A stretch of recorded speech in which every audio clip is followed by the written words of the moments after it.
제가 로마서 말씀을 지난 주 이렇게 준비를 좀 했는데요. 마지막까지 준비가 좀 안 됐습니다. 원고를 쓰려고 하는데 원고가 써지지도 않고 뭐 글도 안 써지고 교재도 안 만들어지고 고통스러웠어요. 도대체 이것을 어떻게 좀 해야 되는가, 바울의 이야기를 어떻게 전해야 되나라는 많은 고민이 좀 있었는데 참 진행이 되지 않아서 도대체 왜 이렇게 준비가 되지 않을까라고 좀 생각을 좀 했었는데 어제 그 새벽기도에 앞서서 그런 생각이 들었습니다. 너무도 친숙한 주제니까 어렵겠구나라는 생각이 제 마음에 좀 들었던 것 같아요. 너무도 잘 아는 주제, 그 복음이란 주제로 여러분들하고 나눔을 좀 해야 되는데, 아시는 것처럼 복음이란 주제가 너무 익숙한 주제잖아요. 여러분들에게 너무 익숙하고 어쩌면 너무 많이 들어왔고 또 너무 많이 잘 알고 있다라고 생각하는 주제이기 때문에 과연 너무도 잘 알고 있다고 생각하는 이 주제를 가지고 어떻게 설교를 해야 될까라는 이 걱정이 제 마음속에 좀 가득했던 것 같아요. 근데 사실은 생각해 보면 너무도 친숙하고 너무도 잘 알고 있다라고 생각이 들기는 들지만 그게 너무 모르는 것이 또 이 복음이라고 생각이 들었습니다. 왜냐하면 로마서를 읽어 내려가다 보면 사도 바울이 가지고 있었던 복음의 태도를 보면 우리하고 너무도 다르지 않습니까?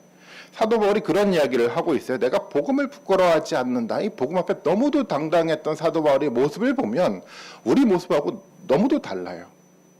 너무도 다르다는 것은 어떤 이유일까요? 사도 바울이 가지고 있었던 복음의 이해하고 우리가 생각하는 복음의 이해가 사실은 다르기 때문이라는 겁니다. 우리가 너무 복음이라는 단어에 익숙하고 친숙한 어떤 개념으로 받아들이고 있지만 어떻게 생각해보면 우리가 복음을 모르고 있을 수 있다는 생각이 들었습니다.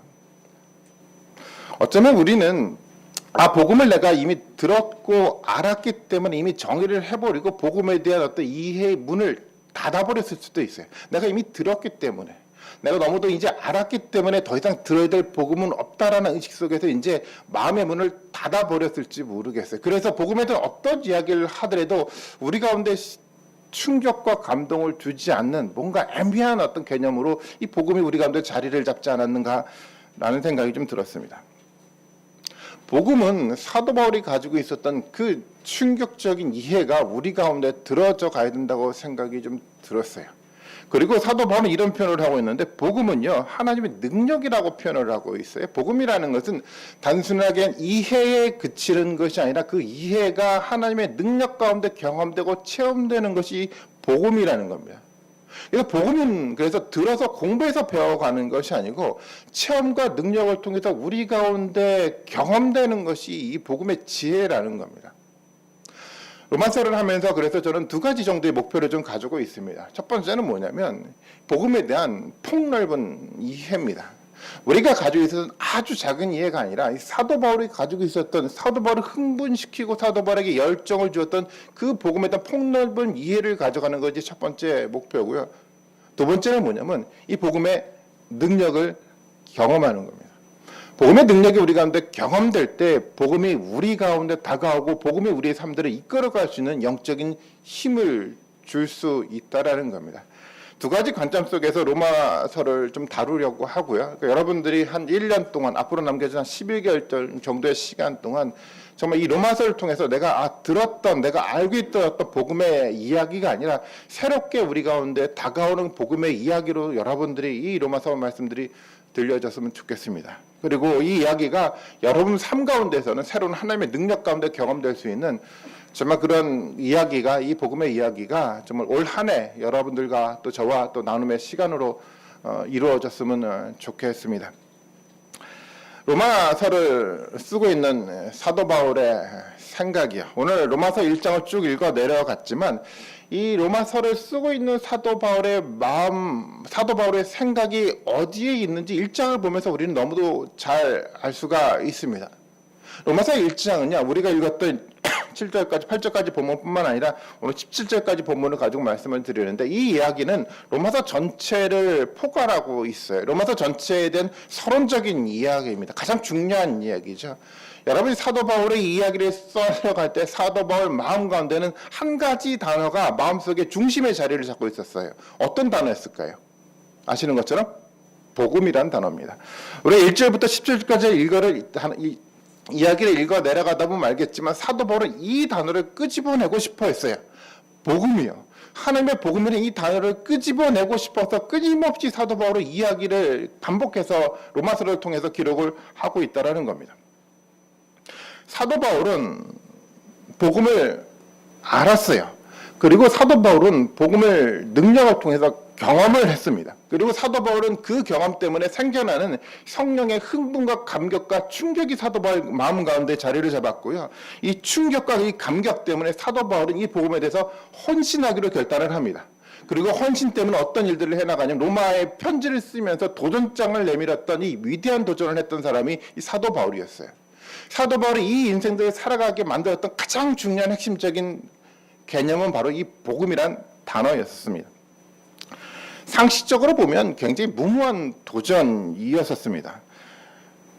로마의 식민지로 살았던 예루살렘에 살았던 예루살렘을 중심으로 활동했던 이 사도 바울이 로마에다가 이 편지를 쓴다는 것은 어마어마한 도전이었습니다.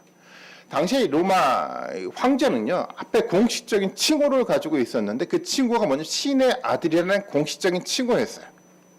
사도 바울은 칭호를 통해서 누구로 인정받기를 원했냐면 나는 사람의 아들이라 아니라 신의 아들이라고 인정을 받기를 원했고, 그래서 로마 제국에 있는 모든 사람들은 이 신의 아들이었던 로마 황제에게 절대적인 복종을 해야만 했었다라는 겁니다.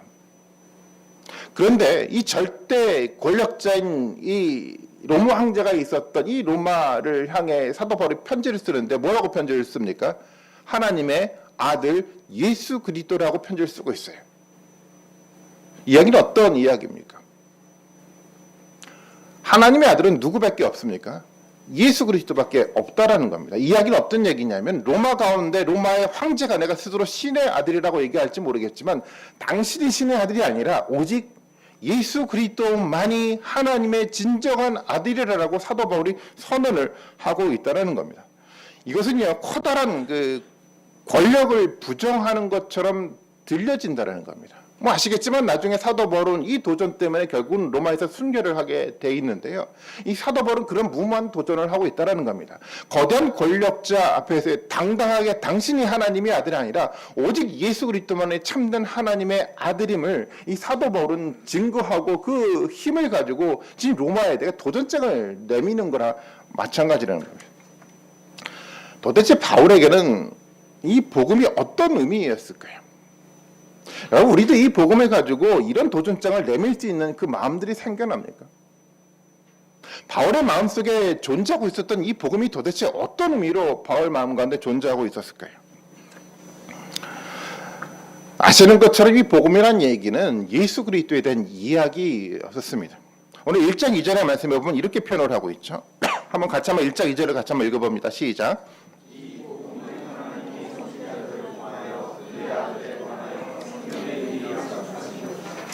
복음은 하나님의 아들 예수 그리스도에 대한 이야기입니다.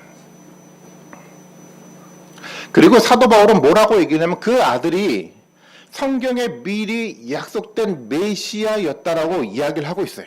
성경을 진지하게 읽는 사람들은요, 구약 성경을 통해서 누가 발견이 되냐면 예수 그리스도가 발견이 된다는 겁니다. 우리가 잘 아는 이사야서 53장을 한번 읽어볼까요? 4절부터 6절까지 말씀인데요. 제가 한번 읽어봐 드리겠습니다. 구약 성경에 기록된 이야기입니다. 그는 실로 우리의 질고를 지고 우리의 슬픔을 당하였거늘 우리는 생각하기를 그는 징벌을 받아 하나님께 맞으며 고난을 당한다 하였노라. 그가 찔림은 우리의 허물 때문이고 그가 상함은 우리의 죄악 때문이라. 그가 징계를 받음으로 우리는 평화를 누리고 그가 채찍에 맞음으로 우리가 나음을 받았도다. 우리는 다 양 같아서 그릇 행하여 각기 제 길로 갔거늘 여호와께서는 우리 모두의 죄악을 그에게 담당시키셨도다. 로마서 이야기, 이사야서 이야기입니다.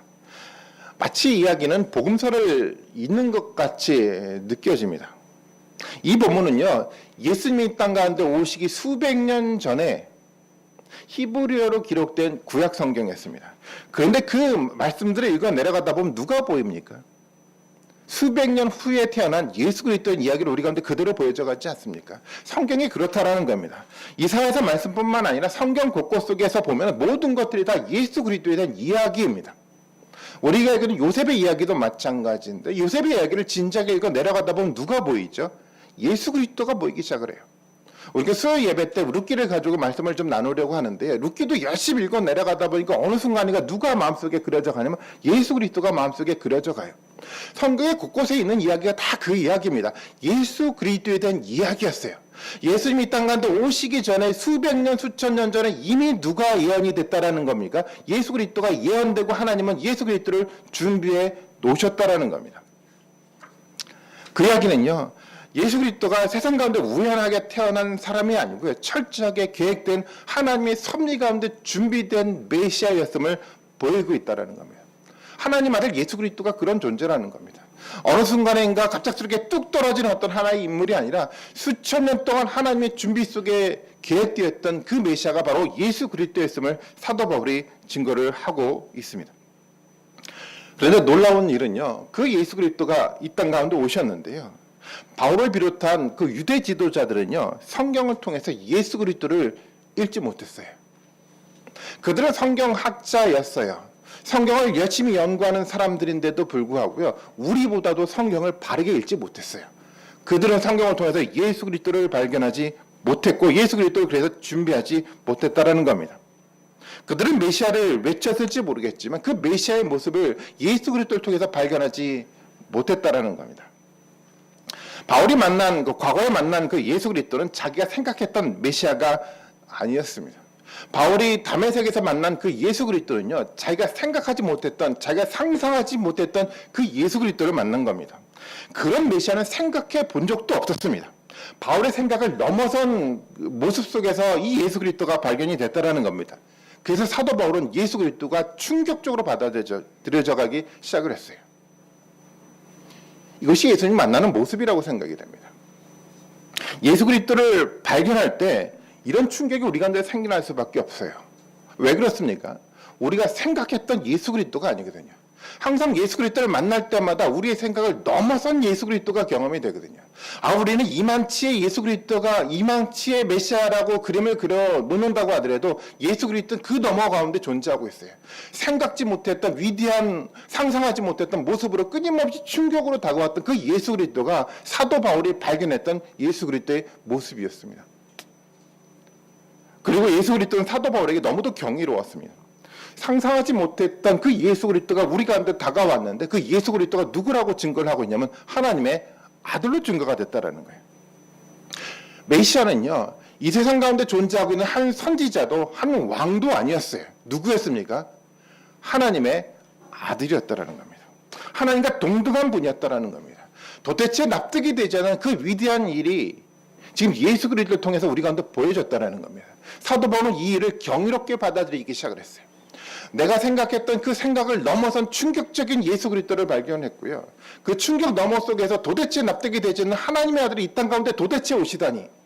도대체 하늘에 계셨던 그 하나님 뭐가 부족해서 이 땅 가운데 오셨을까요? 그 위대하신 하나님의 섭리를 바라보면서 사도 바울은 경이로움으로 이 예수 그리스도를 바라보고 있다라는 겁니다.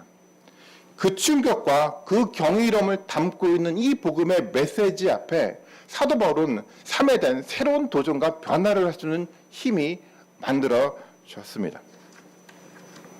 바울은 먼저 예수 그리스도에 대한 이야기를 육신의 관점 속에서 이야기를 진행을 해나가고 있습니다. 3절의 말씀에 보면 그 뒤의 아들에 관해서 육신으로는 다윗의 혈통에서 났다라고 얘기를 하고 있으면서요. 육신의 관점 속에서 얘기를 하고 있어요. 예수님은요. 다윗의 혈통에서 났어요. 그 말은 왕족으로 태어났다는 이야기입니다. 비록 나사렛에서 목수의 아들로 살았지만 그는 왕의 혈통을 가진 사람이었습니다. 인간적으로 말한다고 할 때 가장 완벽한 왕의 혈통을 가졌던 가장 완전한 인간적 존재가 바로 예수 그리스도라는 이야기였습니다. 인간적으로 생각해 보더라도 예수 그리스도는 조금도 부족함이 없는 어떤 인물로 묘사가 돼가고 있다는 겁니다. 그뿐만 아니고요. 더 중요한 얘기가 남아있죠. 4절의 말씀에 보면 성결의 영에 대한 얘기를 해나가고 있으면서 이 예수 그리스도가 누구의 혈통이라고 얘기를 하고 있습니까? 다윗의 혈통을 넘어간 혈통을 가지고 있어요. 그 누구의 혈통이냐? 바로 하나님의 혈통이라는 겁니다. 다윗의 혈통과는 비교가 돼가지 않아요. 지금 사도 바울이 편지를 쓰고 있는 세계 최강의 나라인 로마 황제의 혈통과도 비교가 되지 않는 하나님의 혈통으로 났던 그 성결의 영으로 바로 예수 그리스도를 사도 바울이 묘사를 하고 있습니다. 본문에 말하고 있는 것처럼 예수 그리스도는요, 부활을 통해서 하나님의 아들로 선포가 됐습니다.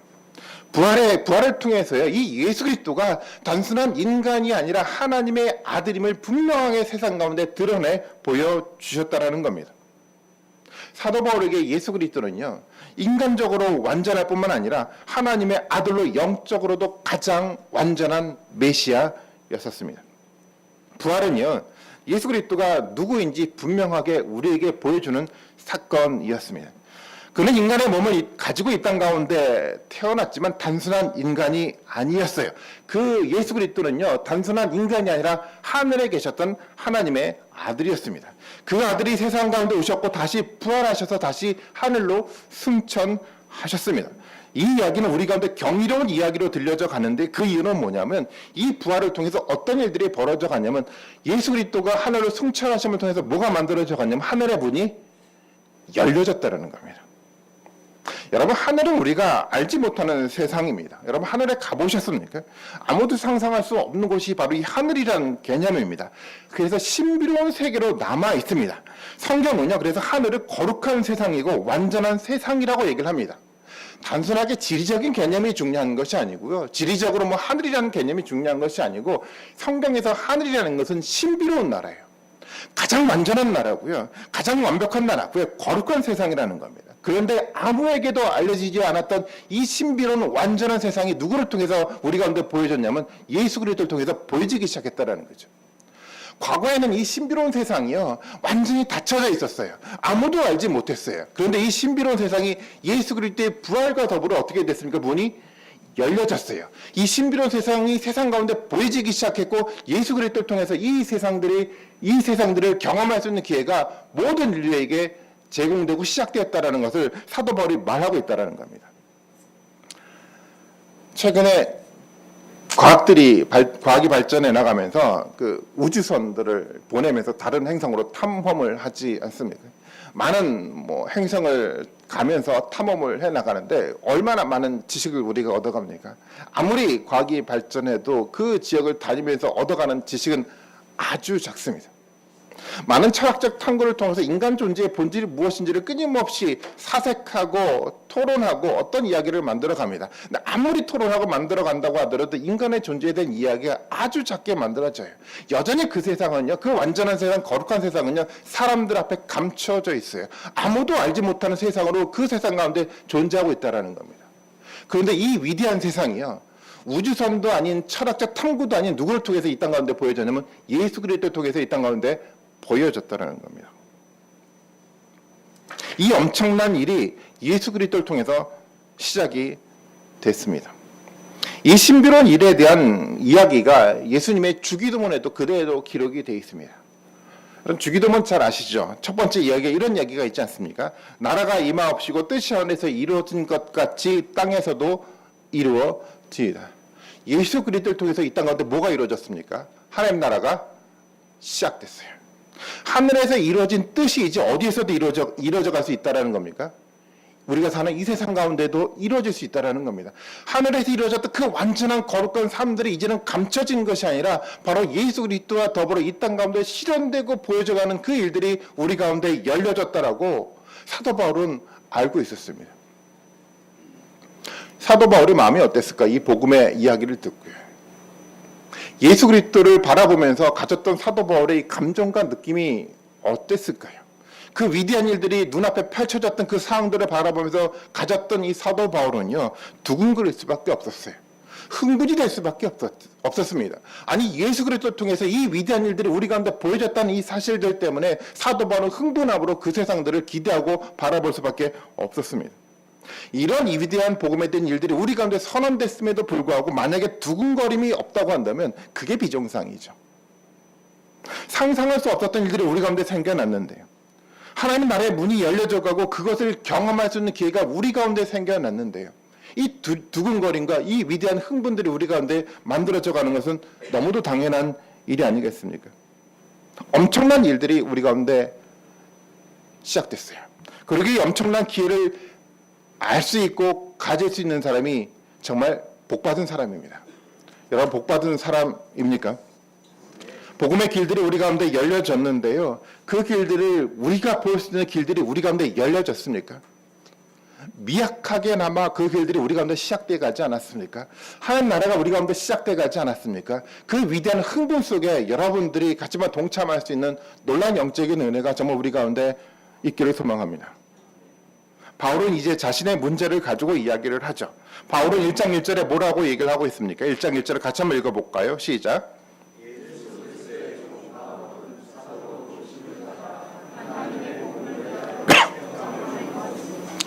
사도 바울이 이 글을 쓸 때 어떤 마음으로 썼을까요? 어떤 목소리로 이야기를 읽으면서 썼을까요? 예수 그리스도의 종 바울은 사도로 부르심을 받았다라는 이 위대한 선언을 써내려가고 있었던 사도 바울의 이 마음이 좀 어땠을까요? 감격적이지 않았을까요? 엄청난 일이 예수 그리스도와 더불어 움직여 가고 있는데 그 세상을, 그 일을 누가 지금 맡아 할 수 있게끔 기회가 주어졌습니까? 사도 바울이요. 어마어마한 일들이 그 가운데 이루어졌다라는 겁니다. 사도 바울은 그래서 뭐라고 표현하고 있냐면 나는 예수 그리스도의 종이라고 얘기를 하고 있어요. 예수 그리스도의 종이래요. 종이라는 것은 어떤 얘기입니까? 나는 철저하게 예수 그리스도에 의존해서 종속되어 살겠다라는 이야기입니다. 그리고 종이라는 것은 그 이상의 개념들을 우리에게 말하고 있는데 종은요 모든 권한을 위임받은 사람을 말하고 있어요. 수동적으로 불쌍하게 살아가는 어떤 노예 같은 신분이 아니고요. 하나님의 종속될 때 주어지는 모든 권한이 누구에게 위임이 되냐면 바로 이 하나님으로부터 이 사도에게, 종에게 위임됐다라는 겁니다. 하나님 나라의 모든 것들이 우리 가운데 열려져 갔어요. 모든 권한이 누구에게 주어졌습니까? 하나님의 종에게 주어졌어요. 다윗도 그런 고백을 합니다. 내가 누구의 종이라고, 주의 종이라고 고백을 할 때 다윗의 마음이 어땠습니까? 나는 불쌍하게 하나님의 노예로 살아간다는 그런 의미가 아니라 하나님이 주어졌던 그 모든 권한들을 내가 위임받아서 그 위대한 삶들을 살겠다라는 고백 속에서 종이라는 단어를 표현을 하고 있습니다. 사도 바울이 종이라는 개념은 사도라는 개념과 맞물려 이해가 돼가기 시작을 하는데요. 하나님 위대한 일들을 우리 가운데 준비해 나가고 있어요. 그리고 이 준비된 모든 위대한 일들이 누구에게 맡겨졌습니까? 사도 바울에게 맡겨졌다라고 선언을 하고 있다는 겁니다. 사도 바울의 마음이 어땠을까요? 은혜로요 이 일들에 참여하게 됐어요. 하나님의 그 위대한 일 가운데 동참할 수 있는 기회가 사도 바울 가운데 열려졌다는 겁니다. 예수님이 베드로에게 이런 말을 했습니다. 마태복음 16장 19절의 말씀인데 이런 표현을 합니다. 내가 천국 열쇠를 내게 주리니 내가 땅에서 무엇이든지 매면 하늘에서도 매일 것이고 내가 땅에서 무엇이든지 풀면 하늘에서도 풀리리라. 베드로에게 했던 이야기, 물론 교회에 얘기했던 이야기입니다. 땅에서 무엇이든지 매면 하늘에서도 매인대요. 땅에서 무엇이든지 풀면 하늘에서도 풀린대요. 이 땅과 하늘이 어떻게 됐습니까? 이제는 연결이 됐어요. 하나로 관통하게 됐어요. 이것이 바로 하나님의 종에게 주어졌던 놀라운 특권이라는 겁니다.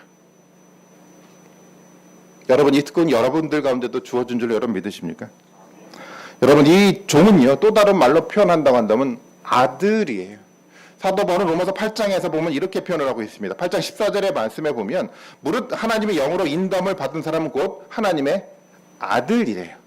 8장 17절에 보면 이런 표현을 하고 있습니다. 자녀의 꽃 또한 상속자고 곧 하나님의 상속자고 그리스도와 함께 한 상속자라고 표현하고 있어요.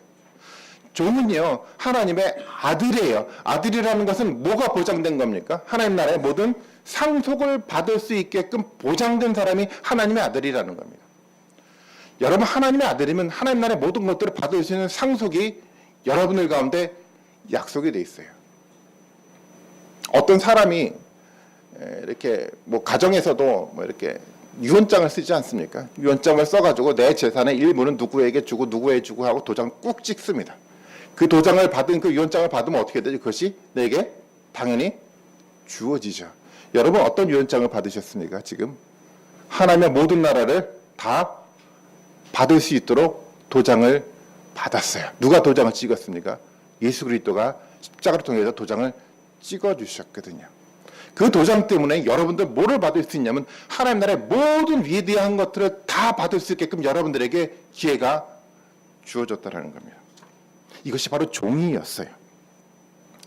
하나님의 완전한 세상이 열려져 갔고요. 그 모든 세상에다 상속이 바로 사도 바울에게 주어졌고 그것을 위임받아서 사도 바울은 모든 이 상속받았던 모든 것들을 가지고 하나님의 아름다운 나라를 만들어갈 수 있는 기회가 사도 바울에게 부여됐다라는 겁니다.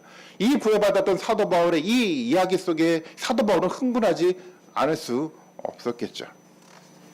사실 이것은 사도 바울 이전에 아담에게 부여받았던 하나님의 메시지였어요. 창세기 1장으로 넘어가면 어떻습니까? 하나님이 온 세상을 하나님이 완벽하게 창조하셨어요.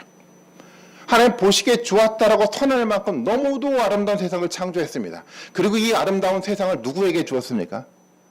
아담에게 주었어요. 모든 것들을 아담에게 주고 아담에게 위임하고 난 다음에 어떻게 하라고요? 모든 것들을 다 다스리라고요. 하나님의 말씀의 기준 속에서 하나님의 조로서 하나님의 사도로서 세상을 다스려가면서 아름다운 세상을 만들어 가라는 것들이 하나님이 아담에게 선언했던 메시지였습니다. 사도 바울은 동일한 메시지로 이 메시지를 받아들이고 있어요. 하나님의 세상을 창조하고 아담에게 주어졌던 것처럼 하나님의 아름다운 완벽한 나라를 이 세상 가운데 준비해 나가고 있으면서 그 모든 세상들을 사도 바울에게 주었다라고 선언을 하고 있고요. 이 세상 통해서 사도로 부르심을 받아서 이 세상들을 아름답게 확장시켜 나가라는 것들이 사도 바울을 통한 사도적 사명이었다라는 겁니다. 감격적이지 않습니까? 여러분 감격이 안 옵니까? 이런 위대한 일이 사도 바울에게 주어진 것만 아니죠. 누구에게도 주어졌습니까? 복음으로 세워진 아주 작은 교회였던 로마 교회도 주어졌어요. 사도 바울이 했던 1장 6절의 말씀을 같이 한번 읽어볼까요? 1장 6절을 같이 한번 읽습니다. 시작.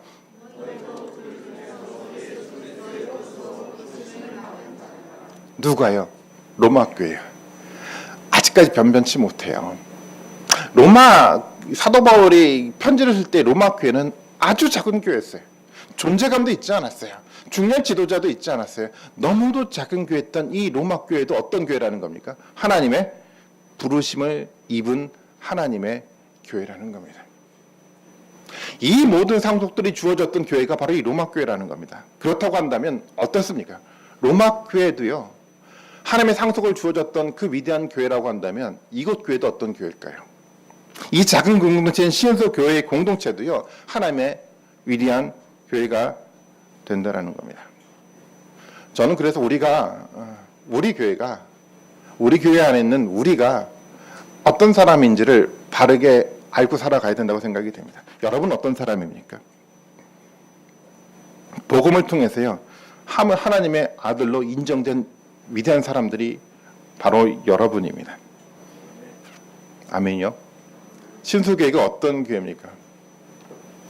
하나님의 위대한 역사를 맡기셨던 교회가 바로 이 시온서 교회 공동체로 저는 믿습니다. 아담에게 온 세상이 맡겨졌던 것처럼요. 하나님은 온 세상을 누구에게 맡기냐면 여러분과 이 공동체에게 하나님은 맡겨주셨습니다. 교회는 사실은 보통 공동체가 아니죠. 오늘날 많은 왜곡된 것들 중에 하나가 이 교회라는 개념입니다. 사람들은 교회를 아주 쉬운 공동체로 만들어서 가치 없는 공동체로 여겨버렸습니다. 그래서요, 이 교회가 너무 가치 없이 쉽게 받아들여지는 공동체로 사람들에게 인식이 돼갔는데요. 교회는 그런 공동체가 아닙니다. 교회는 쉬운 공동체가 아니고요. 세상의 중심에 서는 하나님의 공동체입니다. 하나님이 세상 역사를 이끌어 가는데 어디를 중심으로 세상의 역사를 이끌어 가냐면요. 바로 교회를 중심으로 세상의 역사를 이끌어 갑니다. 세상에 굉장히 많은 일들이 벌어져 가고 있지만 그 많은 일들에 대한 중심 속에 뭐가 있냐면 하나님의 교회가 중심에 세워졌다라는 겁니다. 온 인류의 역사가 진행들이 돼가고 만들어져 가고 있어요. 그 온 인류의 역사가 누구를 통해서 만들어져 간다는 이야기냐면 바로 이 교회 공동체를 통해서 하나님이 만들어 간다는 겁니다. 납득이 되지 않죠. 여러분 이해가 돼가지 않죠. 세상의 인류가 어떻게 이 시온서교의 공동체를 통해서 중심으로 이어져 갈 수가 있습니까? 납득이 되지 않고 도대체 감당하기 버거운 일들이 이루어져 가고 있다는 겁니다. 그런데 그것이 사실이라는 거죠. 그 사실을 사도 바울은 발견하고요. 흥분한 상태 속에서 이야기를 기록을 해 나가고 있습니다. 그래서 사도 바울은 그렇게 표현을 하는 겁니다. 로마에 편지를 쓰면서 나는 복음을 부끄러워하지 않는다라는 겁니다. 로마 황제 앞에서도 나는 복음 앞에서 당당하게 부끄러워하지 않고 당신에게 나는 복음을 전하겠습니다라고 결단했던 사람이 바로 사도 바울이었습니다. 거대한 나라 앞에서도요, 거대한 조직 앞에서도요, 조금도 굴하지 않고 당당했던 이 사도 바울의 그 마음이요. 오늘 우리의 모습과 비교해 볼 때 어떻습니까? 너무 다르지 않습니까? 우리는 어쩌면 우리는 교회를 다닌다라는 이야기조차 하지 못하고 살아왔는지도 모르겠어요. 복음을 당당하게 이 세상 가운데 선언하지도 못하고 살아왔을지도 모르겠어요. 우리가 어떤 사람인지 망각하고 있어서 이런 일들이 벌어져 가고 있겠죠. 저는 그래서 이 바울에게 있었던 이 복음에 대한 당당함들이 저는 우리 가운데 있었으면 좋겠다라는 생각을 좀 갖습니다. 세상의 그 어떤 것들 앞에서도 당당하게 예수 그리스도의 복음들을 증거할 수 있는 위대한 힘들이 우리 가운데 만들어져 가야 한다는 겁니다. 사도 바울은 1장 16절에 이런 이야기를 합니다. 1장 16절의 말씀에 보면 내가 복음을 부끄러워하지 아니하노니 이 복음은 모든 믿는 자에게 구원을 주시는 하나님의 능력이 됨이라라고 표현하고 있어요. 복음은 능력이라는 겁니다. 사도 바울이 능력이라는 단어를 표현했을 때 이미 4절에서 이 단어를 표현했는데 바로 이 예수 그리스도의 부활을 하나님의 능력이라고 표현을 했어요.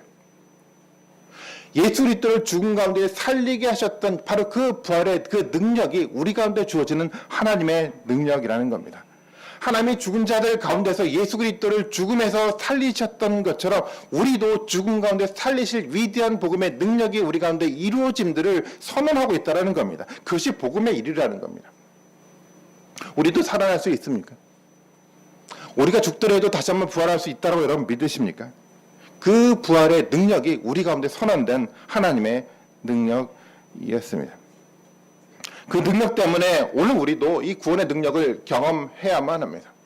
예수 그리스도가 부활하셨던 그 능력이 이 땅 가운데 선언됐던 것처럼 우리의 삶들을 통해서도 이 부활의 능력이 우리 가운데 경험될 때 복음이 우리 가운데 능력 있게 확신 있게 다가올 수 있는 길이 만들어져 갈 수 있다는 겁니다. 하나님은요, 미래 일에 대해서 좋은 말만 하지 않아요. 그럴듯한 이야기를 이론적인 이야기만 끄집어내는 것이 아니라 실제로 그 일을 할 수 있는 위대한 능력을 가지고 계신 분이 바로 하나님이셨어요. 그래서 하나님은 예수 그리스도를 살리셨습니다. 그래서요, 우리는 하나님을 신뢰하고 그 능력을 믿으면 됩니다. 복음의 능력을 믿고 담대하게 복음을 들고 설 수 있는 결단이 우리 가운데 있기만 하면 된다는 겁니다. 그 결단 속에 복음의 능력이 우리 가운데도 나타날 수가 있습니다. 복음은 믿음을 통해 나타나는 능력을 경험하는 겁니다.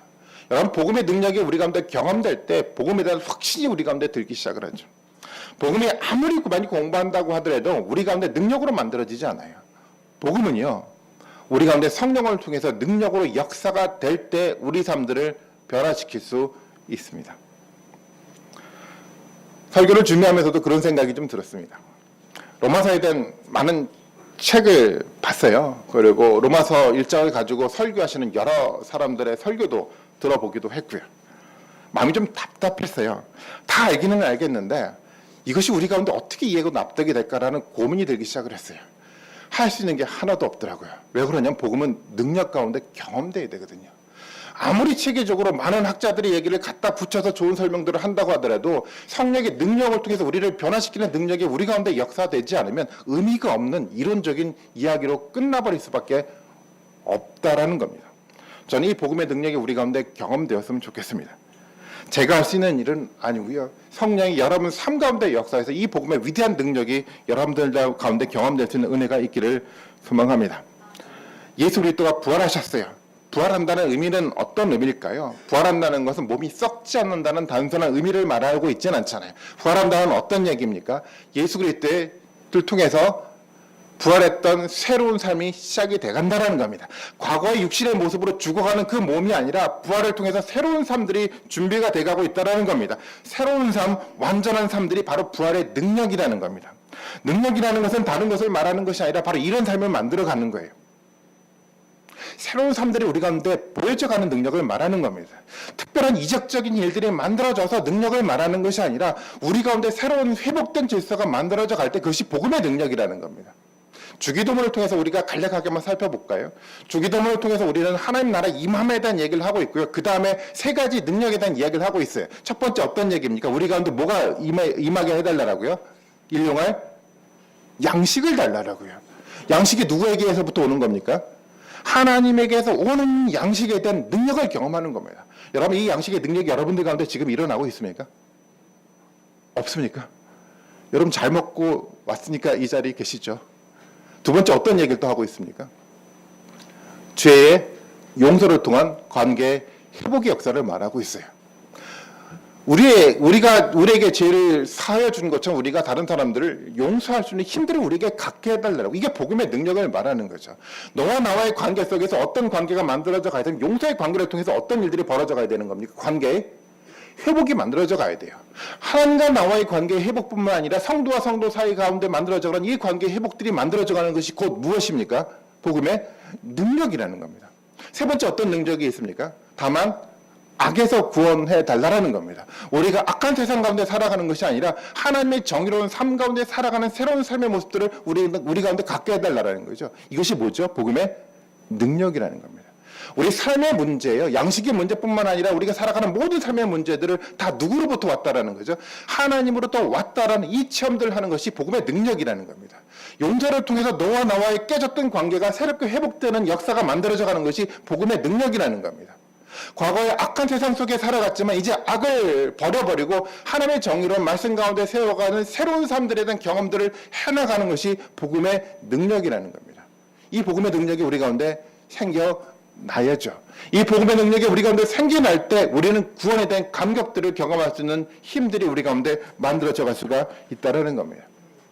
이 복음의 능력이 우리 가운데 만들어져 갈 때 그 공동체가 능력 있는 공동체입니다. 여러분 그렇게 생각하지 않으십니까? 능력 있는 공동체는요, 신비한 무슨 이적적인 사건들이 끊임없이 반복돼서 나타나는 것이 아니고요, 주기도문의 능력이 끊임없이 반복돼서 일어나는 겁니다. 저는 이런 능력 있는 교회가 시온서 교회가 되어가기를 원합니다. 16절의 말씀에 보는 것처럼 이 복음의 능력은 누구에게 주어졌습니까? 헬라인에게도 주어졌고 또 누구에게도 유대인에게도 주어졌어요. 사도 바울은 이 이야기를 통해서 이 이야기를 증거하는 겁니다. 복음은요 차별이 없다라는 겁니다. 모든 사람들에게 다 동등하게 주어진다라는 겁니다. 우리가 사는 세상은요 너무도 차별이 많은 세상이에요. 돈 때문에 차별이 있고요, 좋은 곳에 사는 것 때문에 차별이 있고요, 이 차별 때문에 살아가는 세상이 이 세상이라는 겁니다. 때때로는 교회도 차별이 있어요. 세상과 똑같은 모습으로 차별을 하고 있다는 겁니다. 사도 바울이 하는 얘기는요, 복음은 차별이 없어요. 누구에게나 동등하게 주어집니다. 이 공동체 가운데서도 마찬가지예요. 비록 작은 공동체라고 하더라도 복음은 차별이 없습니다. 우리가 믿음으로 선다고 한다면 하나님이 이 공동체 가운데 하나님의 위대한 복음의 능력을 보여주신다는 겁니다. 복음은 차별은 없지만 구별은 있어요. 누구에게 줍니까? 이 복음의 능력은요, 믿음을 가진 사람이에요. 외적인 환경에 대한 차별은 어떨지 모르겠지만 믿음을 가진 사람만 이 복음의 능력을 경험할 수가 있습니다. 로마서 1장 17절의 말씀인데 우리 다시 한번 읽어봅니다. 시작.